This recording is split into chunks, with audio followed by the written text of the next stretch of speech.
E aí, marxistas e keynesianos, hoje é dia de falar um pouco sobre as 6 lições do Ludwig von Mises.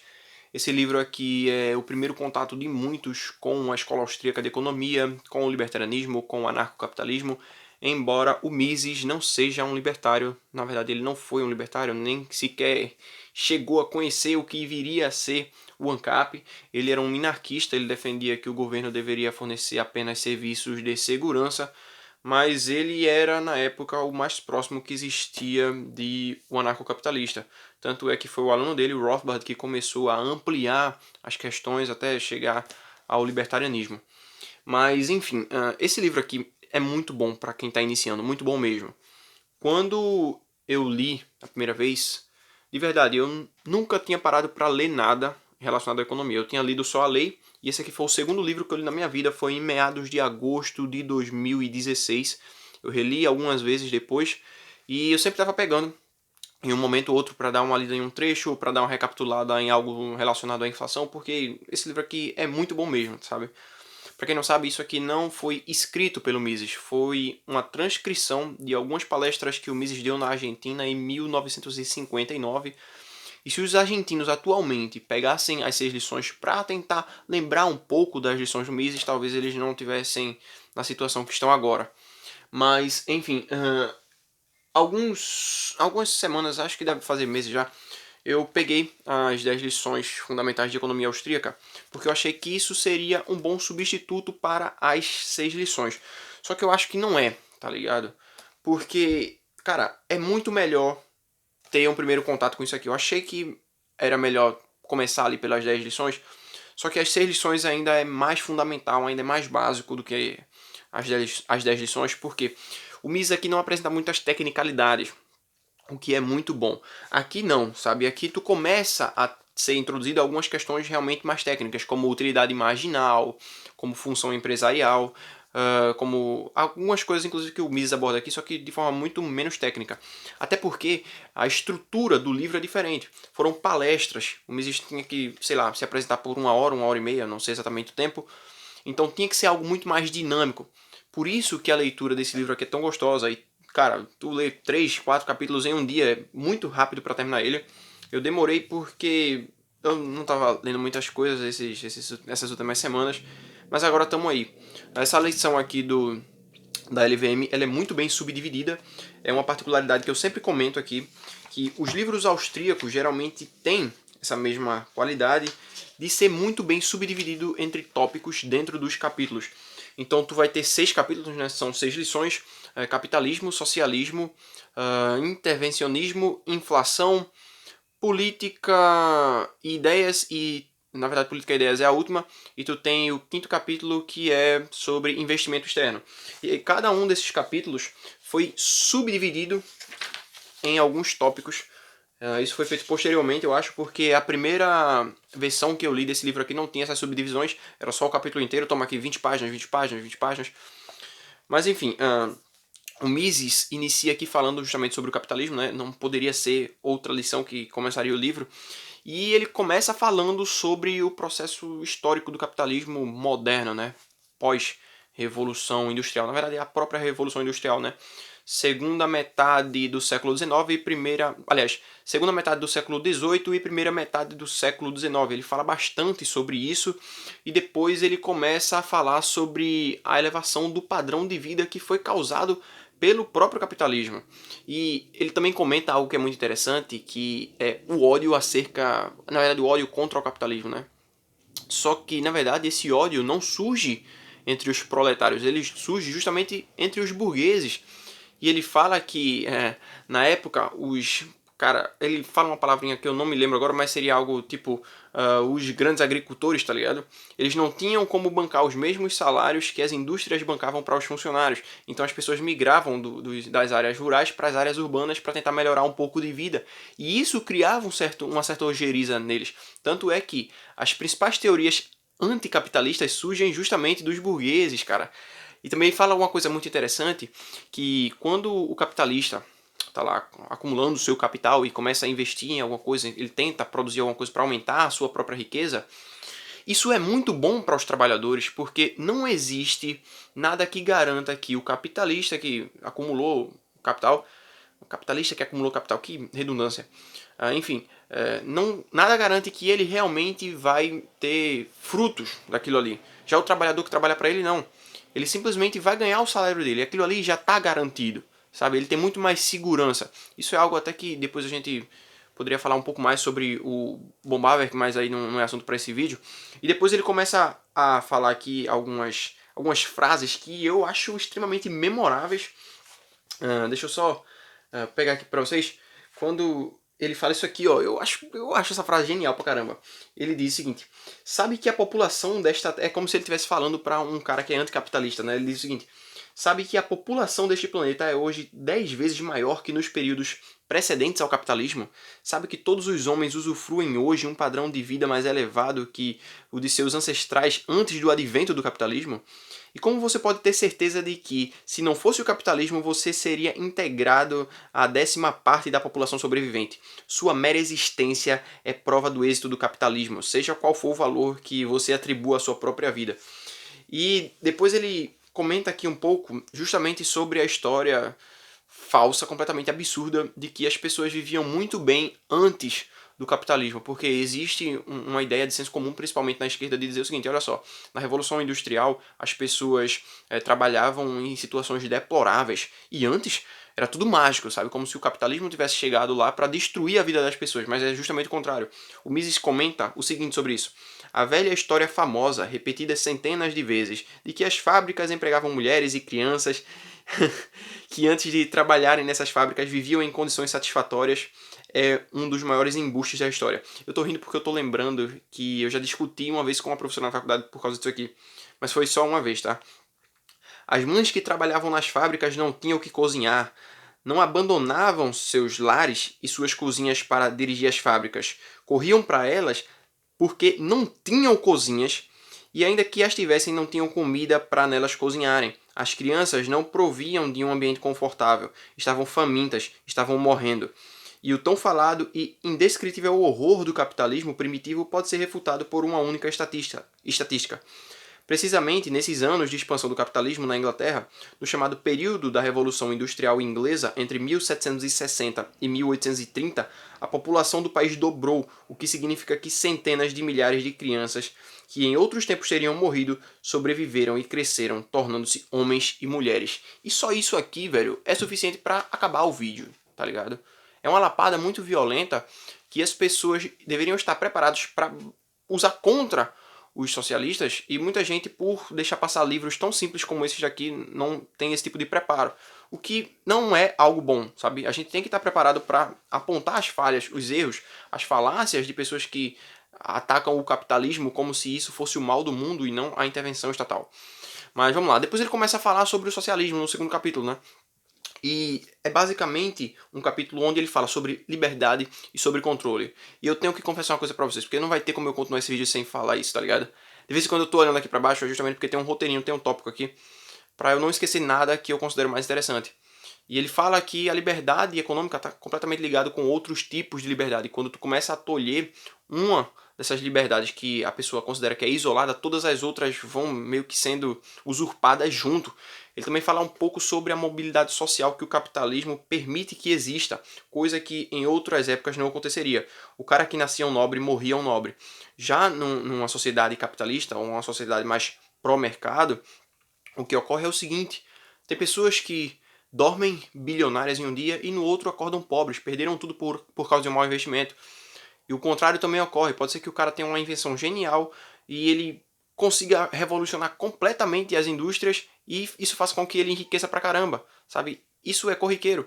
Talvez aqui pra gente, na nossa realidade aqui no Brasil, não é tão comum ver isso, só que lá fora, até mesmo em revistas que falam muito sobre isso, que elas acabam entrando aqui no Brasil também, sempre há comentários de pessoas que eram bilionárias e passaram a ser milionárias, ou de milionários que passaram a ser bilionários, ou pessoas que eram pobres e passaram a ser ricas. Isso não é tão comum aqui no Brasil, como eu disse anteriormente, mas é algo que ocorre constantemente, velho. É porque é uma questão de proporção, então a gente não vê isso tão claramente, mas é algo que ocorre. Ele também fala bastante sobre a questão da centralização. Quando tem um planejamento central, que ele disse que é só mais um sinônimo para socialismo, há uma centralização muito grande de ideias, de vontades na mão do planejador central. E como esse cara não é Deus, ele não é feito de um barro superior aos outros, isso só fazendo uma referência ao Bastiat, esse cara vai cometer erros, vai cometer falhas, principalmente por ser um ditador, tá ligado? Só o fato de você ser um planejador central, você ser um político, já significa que tu é um cara menos capacitado que as outras pessoas, porque senão tu estaria no mercado. Mas, enfim, isso faz com que ocorra diversos erros. Ele até fala um pouco sobre o Napoleão, que é algo bem interessante para você usar como exemplo, né? Que basicamente ele tinha que descobrir um jeito de conseguir aumentar seu poder bélico naval. E tinha uma galera que estava testando barcos a vapor lá, disseram para ele, mas ele ignorou. Fazer o que, né? A gente sabe o resultado. Depois ele fala sobre o cálculo econômico, né? Que basicamente é a última pedra que foi colocada em cima do socialismo, e até hoje os caras não respondem, principalmente os liberais, né? Não dizem por que é que não pode haver cálculo econômico sob uma economia socialista, mas o Estado magicamente pode fazer se for socializado só algumas coisas. E aí eu faço disso um paralelo com a próxima parte desse mesmo capítulo, que é justamente a experiência soviética. Porque os soviéticos basicamente tentavam copiar, tentavam imitar os preços de mercado de outros países, e seria uma das respostas que os liberais poderiam dar acerca do Estado, né? Olha só, ele não pode fazer cálculo econômico, mas ele pode pelo menos copiar alguns preços de mercado. E aí com isso ele passa para o terceiro capítulo, que é o intervencionismo, que é um dos meus capítulos preferidos. O terceiro, que é o intervencionismo, e o quarto, que é a inflação, são, cara, muito bons, tá ligado? E o Mises define intervencionismo como basicamente qualquer coisa que o Estado faça sem que seja defesa defesa e segurança, tá ligado? Basicamente. E eu queria muito poder fazer um questionamento para o Mises, se ele tivesse vivo, obviamente. Seria o seguinte: será que ele leu da produção de segurança do Gustave de Molinari? Eu acho que sim, tá ligado? Mas não é garantia. Ele leu Bastiat, mas pode ser que não tenha lido o Gustave de Molinari. Se tu pegar, por exemplo, o Keynes é o cara mais conhecido, o maior economista da história para o mainstream, óbvio, né? Mas ele não leu o, o Mises por causa de algumas limitações acerca do alemão dele.